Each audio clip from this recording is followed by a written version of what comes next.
Huwag kang matakot, binata. Marahaya. Yan ang pangalan ko. Ikaw, naaalala mo ba kung anong nangyari sa'yo bago ka mapadpad dito sa gubat? Ano ang iyong ngalan? Pedro. Ako si Pedro. Marahaya.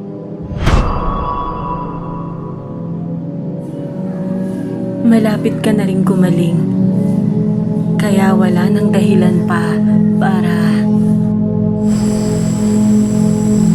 Isa ka bang diwata, Marahaya? Kasi napakaganda mo. Katulad ng isang diyosa.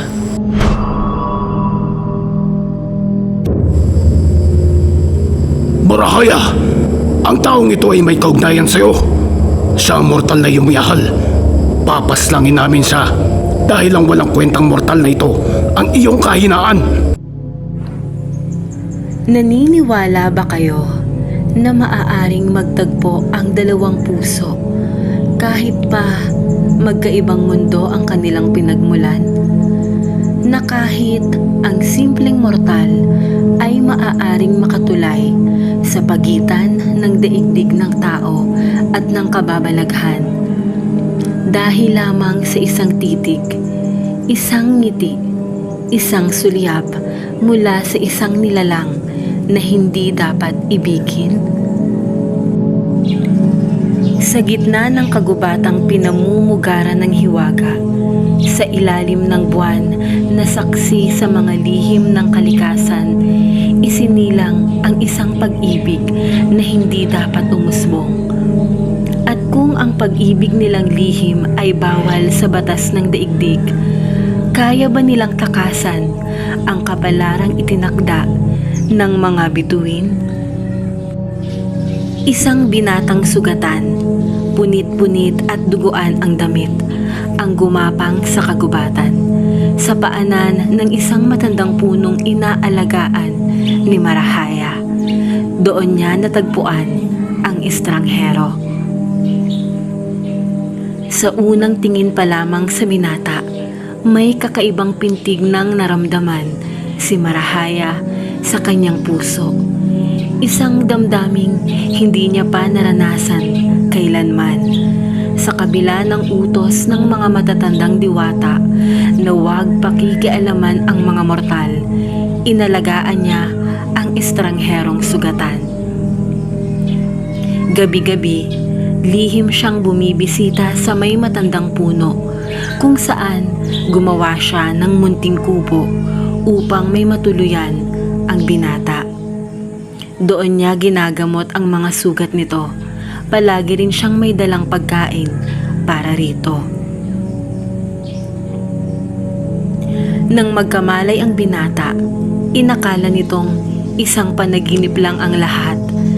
Ngunit nang masilayan nito si Marahaya, ang kanyang maladyosang ganda, mga matang tila nangungusap at tinig na parang musika sa pandinig, alam nitong hindi katang-isip ang mga nangyayari. Huwag kang matakot, binata. Marahaya. Yan ang pangalan ko. Ikaw, naaalala mo ba kung anong nangyari sa'yo bago ka mapadpad dito sa gubat? Ano ang iyong ngalan? Pedro. Ako si Pedro. Marahaya. Paano kang nakarating dito sa gubat na teritoryo ko, Pedro? Tumakas ako mula sa mga tulisan na sumalakay sa baryo namin. Medyo malayo ang baryong pinagmulan ko, kaya naligaw ako. Nagpatuloy lang ako sa paglalakad hanggang sa makarating ako sa paanan ng isang puno. Wala na akong maalala pa pagkatapos nun. Nawalan ka ng malay bago pa kita matagpuan. Oo nga pala. May dala akong pagkain at mga gamot. Siguro naman, kaya mo nang alagaan ang sarili mo ngayong nagkamalay ka na. Manatili ka muna dito sa kubo hanggang sa tuluyang manumbalik ang lakas mo. Pagkatapos, maaari ka nang maglakbay muli pabalik sa inyong baryo. Sandali, Marahaya. Saan ka pupunta? Kailangan ko nang bumalik sa kahari, sa aming tahanan. Siguradong hinahanap na ako ng aking ina. Ligtas ka dito, Pedro. Kaya huwag ka sanang lalayo dito sa gubat dahil may mga hangganan lamang ang nasasakupan ng aking teritoryo. Hindi ka na bababalik? Malapit ka na rin gumaling. Kaya wala nang dahilan pa para... Isa ka bang diwata, Marahaya? Kasi napakaganda mo. Katulad ng isang diyosa. Ipagpaumanhin mo, ngunit kailangan ko na talagang umalis. Gusto sana kitang makasabay sa pagkain. Maaari ba? Kahit ngayon lang, Marahaya. Tatanggi sana si Marahaya sa hiling ng binata, ngunit mas sinunod niya ang tibok ng kanyang puso. Matagal niyang hinintay ang sandaling magkamalay na si Pedro upang makausap niya ito sa una't huling pagkakataon. Kumain ka at tigilan mo ang pagtitig sa akin, Pedro. Pasensya na. Hindi ko kasi mapigilang mapatitig sa'yo. Talagang napakaganda mo. Oo nga pala, hindi mo sinagot yung tanong ko kanina kung isa kang diwata. Paano kung tama ang nasa isipan mo? Hindi ko alam. Wala akong masabi, Marahaya. Pagkatapos ng sandaling ito, hindi na tayo muling magkikita at mag-uusap. At sa sandaling lisanin mo itong teritoryo ko, hinding-hindi na magtatagpong muli ang ating mga landas. Kaya wala akong nakikitang dahilan upang maglihim pa ako sa'yo, Pedro. Marahaya. Maaari bang ako naman ang humiling? Sige, ano yung hihilingin mo? Wala na sanang ibang makaalam tungkol dito sa naging engkwentro natin, Pedro. May mga kalaban din kaming aswang at engkanto. Kapag nahanap nila itong bago naming tahanan, tiyak na lulusubin nila kami at lilipulin ang buong lahi namin. Makakaasa ka, Marahaya. Iniligtas mo ang buhay ko. Pero kahit hindi man ganun ang nangyari, hindi pa rin kita ipagkakanulo kanino man. Lalo na sa mga kalaban. Hinding-hindi nila matutuntun itong bago niyong tahanan. Maraming salamat, Pedro. Hindi natupad ni Marahaya ang pangako sa sariling hindi na siya babalik pang muli sa kubo. Sa kaibuturan ng kanyang puso, nais niyang sulitin ang mga natitirang sandali na makakasama niya pa si Pedro habang nagpapalakas at nagpapagaling ito sa kubo. At sa paglipas ng mga araw, nabuo sa pagitan nila ang isang damdaming bagamat alam nilang bawal ay kapwa nila hindi napigilan.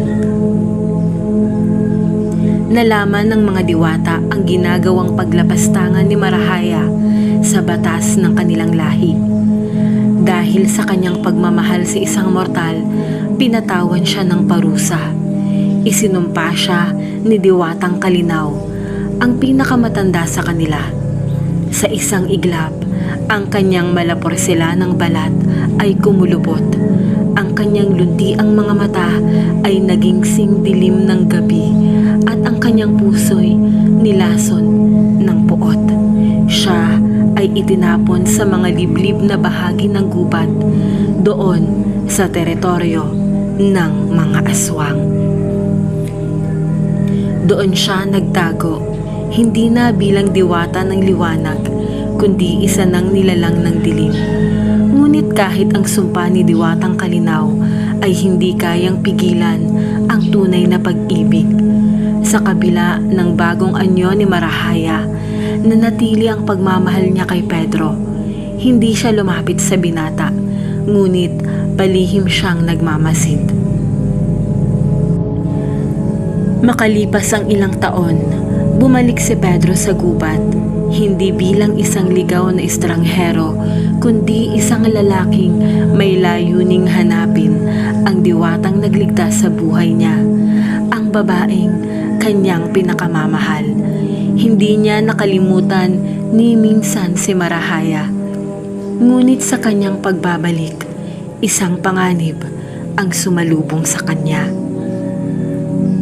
Ang tribo ng mga aswang, gutom at mapaminsala, ay nagtipon upang saktan ang mga mortal na sumasalakay sa gubat. At si Pedro, na walang kaalam-alam, ay kanilang naging biktima.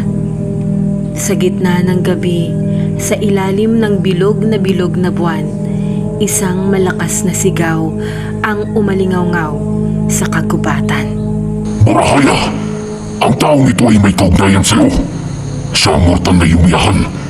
Papaslangin namin siya dahil ang walang kwentang mortal na ito ang iyong kahinaan.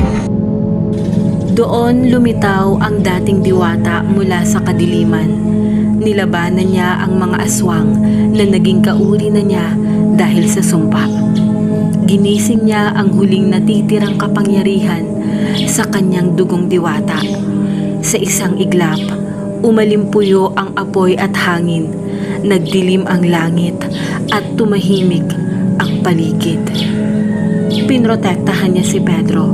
Hinarangan ang mga aswang na nais umatake dito gamit ang kanyang sariling katawan. Marahaya? Ramdam ni Marahaya ang pagtataka sa tinig ng binatang iniibig. Nasilayan na rin ito ang kanyang bagong anyo. Hindi na siya ang dating diwata ng liwanag, kundi isang anyong halimaw. May mapupulang mga mata at kulubot na balat. Ngunit sa tinig ni Pedro, naroon pa rin ang kahinahunan, ang init ng pagmamahal. Umalis ka na, Pedro. Hindi ka ligtas dito. Ngunit hindi siya iniwan ng binata. Hawak ang baon na itak, hinarap nito ang mga aswang, kasama si Marahaya. Nagpatuloy ang laban hanggang sa isa-isang umatras ang mga nilalang ng dilim. Sa huli, nasugatan ng malubha si Marahaya. Bago siya tuluyang bumagsak sa lupa, ay maagap siyang nasalo ni Pedro. Bakit mo pa ako sinagip? Dahil kahit ako'y isinumpa, ang puso ko'y nanatiling sa'yo. Pedro. Sa kanyang huling hininga, isang nakasisilaw na liwanag ang bumalot sa katawan ni Marahaya. Ang kanyang anyong halimaw ay unti-unting naglaho. Maya-maya pa, isang liwanag na hugis diwata ang lumutang sa harapan ng binata. Ang sumpa ay napawalang bisa, hindi ng kapangyarihan, kundi ng tunay na pagmamahal. Mula noon, si Marahaya ay naging alamat sa kagubatan. Sinasabing sa tuwing sasapit ang hating gabi at ang buwan ay bilog na bilog, isang liwanag ang sumasayaw sa ulap, pababa sa mga punong kahoy. Ang espiritu ng isinumpang diwata ay muling nakalaya dahil sa wagas na pag-ibig.